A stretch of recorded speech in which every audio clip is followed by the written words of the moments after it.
Curso Círculos em Movimento, Parte 1, Noções Básicas. Aula 11. Como funcionam os círculos, Parte 2. Olá! Dando continuidade à aula anterior, em que falamos sobre as etapas que compõem a estrutura metodológica de um círculo, nesta aula apresentaremos os seus elementos estruturantes e suas demais etapas, assim como falaremos dos valores e diretrizes que compõem um círculo. Vamos lá? Objeto da palavra. Os círculos utilizam um objeto da palavra para regular o diálogo entre os participantes. O objeto da palavra é passado de pessoa para pessoa e somente a pessoa que estiver segurando o objeto da palavra é quem pode falar. O objeto da palavra permite que o participante que o tiver na mão fale sem ser interrompido e permite que os ouvintes mantenham o foco na escuta sem se distraírem pensando no que responder ao que está falando. O uso do objeto da palavra permite a plena expressão das emoções, reflexão ponderada e um ritmo sem pressa. Como ele passa fisicamente de mão em mão, o objeto da palavra tece um fio de conexão entre os membros do círculo.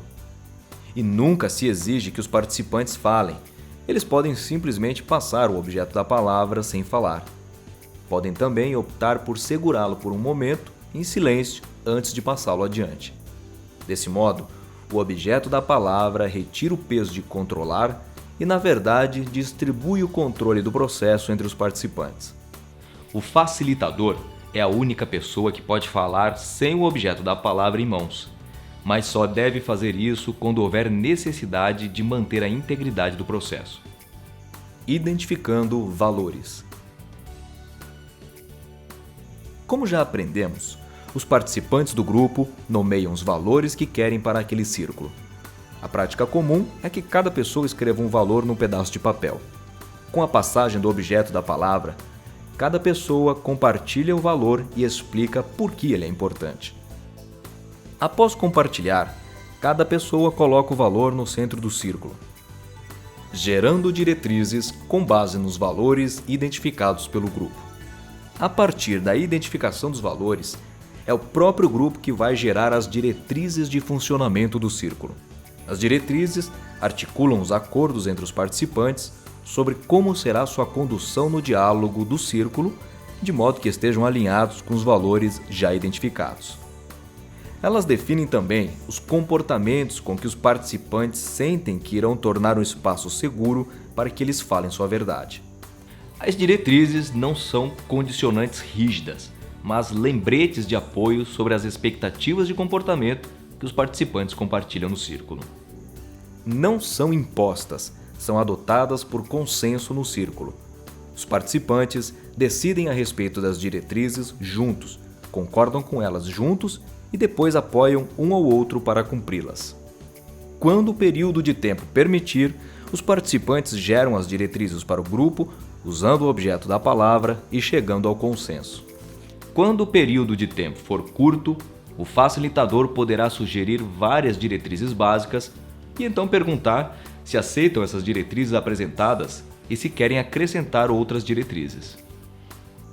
Diretrizes básicas e simples são: pedir a alguém que traga o objeto da palavra, trazer um conjunto de objetos da palavra para que os membros do círculo escolham um, convidar um ou mais participantes para se encarregarem da cerimônia de abertura ou de encerramento, convidar membros do círculo para que tragam itens para colocar no centro. Perguntas norteadoras. Os círculos usam perguntas ou temas para estimular o diálogo no início de cada rodada do objeto da palavra, estimulando assim a conversa ou a reflexão pelo círculo. Cada membro do círculo tem a oportunidade de responder à pergunta feita ou ao tema proposto a cada rodada. As perguntas norteadoras são elaboradas cuidadosamente para construir relacionamentos, explorar questões ou preocupações e para gerar ideias de como avançar, tudo dependendo da fase em que o círculo está.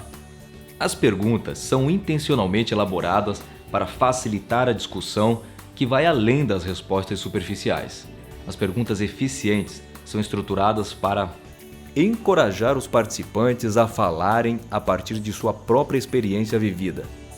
Convidar os participantes a compartilharem histórias de suas vidas. Enfocar nos sentimentos e nos impactos causados ao invés de focar nos fatos.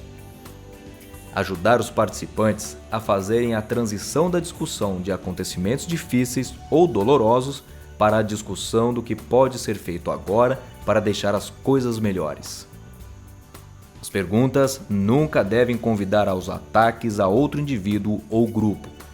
Inclusive, pode ser muito útil pedir que os participantes respondam usando frases que expressem eu ao invés de você. O apêndice 1 do manual, Exemplos de perguntas norteadoras e tópicos para círculos, oferece ideias para desenvolver perguntas para guiar o círculo. Acordos, se o círculo estiver tomando decisões. As decisões no círculo são tomadas por consenso. O padrão do consenso em um círculo requer que a decisão seja tal que cada participante possa conviver com ela. Os acordos são registrados para que haja clareza e para referências futuras. Todos os membros do círculo são responsáveis para que a implementação do acordo seja bem-sucedida. Cerimônia de encerramento. As cerimônias de encerramento reconhecem os esforços do círculo, reafirmam a interconexão dos presentes, expressam um sentimento de esperança para o futuro e preparam os participantes para retornarem aos espaços comuns de sua vida. As cerimônias de abertura e de encerramento são concebidas para serem adequadas à natureza específica do grupo. Por exemplo, elas dão oportunidade à expressão cultural. A cerimônia pode ser simplesmente um momento de respiração em silêncio ou uma leitura simples.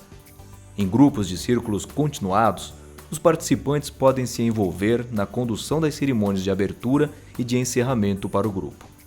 Chegamos ao final de mais uma aula, e nela aprendemos sobre os elementos metodológicos e também etapas que compõem o círculo. Mas o assunto ainda não se encerrou, e continuamos com ele na próxima aula, iniciando pelo papel do facilitador. Nos vemos lá. Tchau!